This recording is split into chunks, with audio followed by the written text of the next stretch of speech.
kita akan belajar firman Tuhan yang diambil dari Ibrani 12 ayat 25 sampai ke 29. Mari kita berdoa.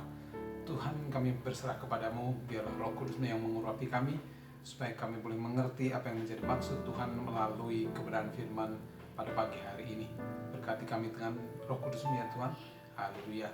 Amin. Judul dari renungan kita Sabda Sadik pagi hari ini adalah jika menolak Allah. 25 dikatakan, jagalah supaya kamu jangan menolak Dia yang berfirman, sebab jikalau mereka yang menolak Dia yang menyampaikan firman Allah di bumi tidak luput, apalagi kita, jika kita berpaling dari Dia yang berbicara dari surga. Nasihat ini diberikan kepada jemaat yang ada di Ibrani. Mereka itu adalah orang-orang Yahudi. Ide dari Allah yang berfirman itu sejak awal mula itu sudah diketahui oleh orang Yahudi. Demikian juga kita sebagai orang percaya, kita mengenal Allah sebagai Allah yang sama seperti apa yang dikenal oleh orang Yahudi pada masa itu.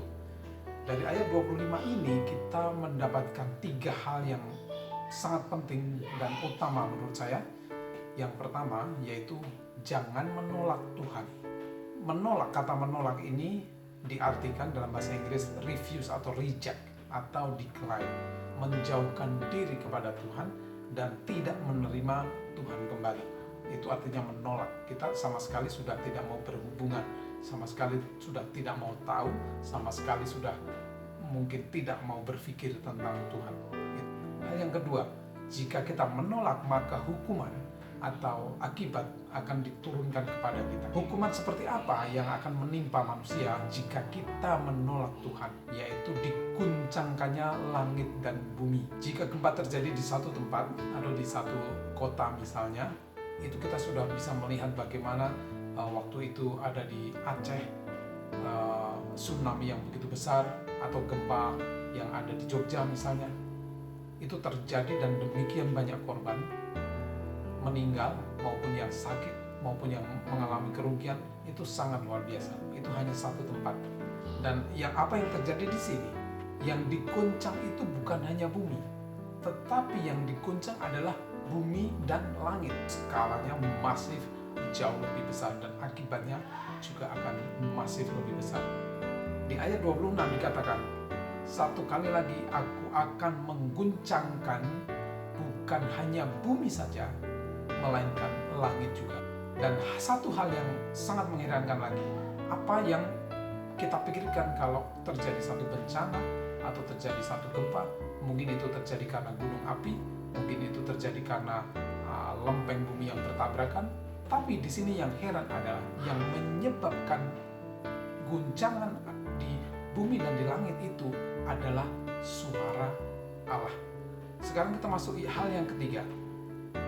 Kita sebagai orang percaya, jika menolak Allah, hukumannya itu lebih berat daripada orang yang tidak mengenal Allah. Saya sangat terkesan dengan satu ilustrasi mengenai seorang yang datang dari gunung yang jauh dari keramaian, yang mungkin sama sekali tidak mengerti teknologi, menerobos lampu merah tersebut dan hampir saja ditabrak oleh mobil. Kemudian polisi yang ada di sekitar situ menghentikan mereka, kemudian mengatakan satu hal kepada orang yang dari gunung tersebut, berkata, kamu harus dihukum karena kamu melanggar peraturan. Kemudian orang yang dari gunung itu bertanya kepada polisi, Pak, saya ini orang yang mau ditabrak mobil itu, kenapa saya yang dihukum? Kemudian Bapak polisi menjelaskan bahwa Anda menerobos lampu merah, jadi itu kesalahan terberat yang Bapak sedang lakukan. Kemudian orang ini bingung, apa itu lampu merah, apa itu lampu hijau, apa itu lampu biru, apa itu lampu kuning, apa itu lampu ungu. Menurut saya itu artinya hanya untuk mempercantik kota ini saja. Kemudian polisi ini mulai sadar bahwa mungkin orang ini bukan orang yang mengerti peraturan. Kemudian polisi menjelaskan, Pak, kalau di lampu merah, di perempatan ada lampu merah, lampu kuning dan lampu hijau, itu bukan hiasan. Itu adalah satu rambu-rambu yang Bapak atau setiap orang harus patuhi. Kalau merah itu berhenti, kalau kuning bersiap-siap, kalau hijau itu berjalan. Kemudian polisi ini dengan dengan bijaksana mengatakan, baik Bapak, hari ini Bapak tidak dihukum karena Bapak baru belajar sesuatu yang baru. Nah, pas saat itu ada lagi orang yang naik motor menerobos lampu merah. Akhirnya Bapak polisi ini menangkap orang tersebut dan langsung diberi hukuman. Kenapa Bapak polisi ini langsung memberi hukuman? Karena melihat plat nomornya, mengetahui Bapak yang naik motor ini adalah orang dari kota tersebut. Maka polisi sudah mengerti bahwa orang ini sudah mengerti peraturan, tetapi dia tetap melanggar dan tidak ada ampun, langsung diberikan hukuman. Demikian juga kita, pada saat kita sudah mengenal Allah dan kita menolak Allah, maka hukumannya jauh lebih berat daripada orang yang sama sekali tidak pernah mendengar tentang Tuhan dan dia menolak Tuhan. Jika mereka yang menolak dia tidak luput, apalagi kita. Jadi Bapak Ibu, jemaat kekasih Tuhan, dalam seri penjelasan Alkitab Kitab Ibrani ini kita sudah dijelaskan dengan sangat luar biasa dari hamba-hamba Tuhan yang kita sudah mengenal siapa Allah, siapa Yesus, siapa Allah Bapa, siapa Roh Kudus. Sudah sangat jelas, gamblang dijelaskan di sana. Oleh karena itu sudah selayaknya kita disebut sebagai orang-orang yang percaya, karena kita sudah mengenal Allah demikian dekat. Kita sudah mengetahui bagaimana Yesus jauh lebih besar dari para nabi, jauh lebih besar daripada para imam yang ada di muka bumi ini. Bahkan Yesus lebih tinggi daripada malaikat. Maka kita sudah mengenal siapa Allah kita.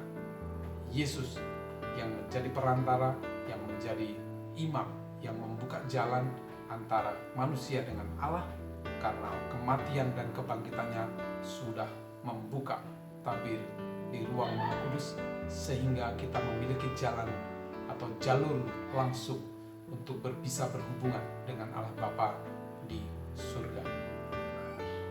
Oleh karena itu, Bapak Ibu, sekali lagi sebagai orang percaya, jangan sampai kita menolak Allah.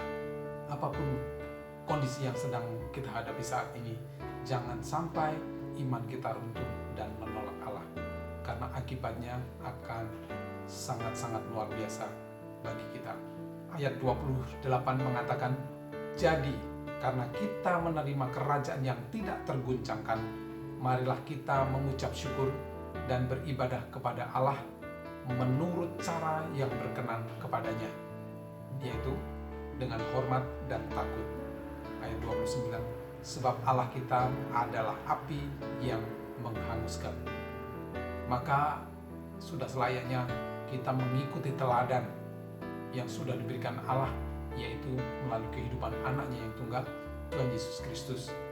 Karena Yesus sudah menunjukkan atau sudah menjalankan dan memberikan pelajaran bagi kita semua bagaimana hidup kudus, bagaimana hidup berkenan di mata Tuhan, bagaimana dia setia kepada Allah Bapa, bahkan dia setia sampai mati di kayu salib.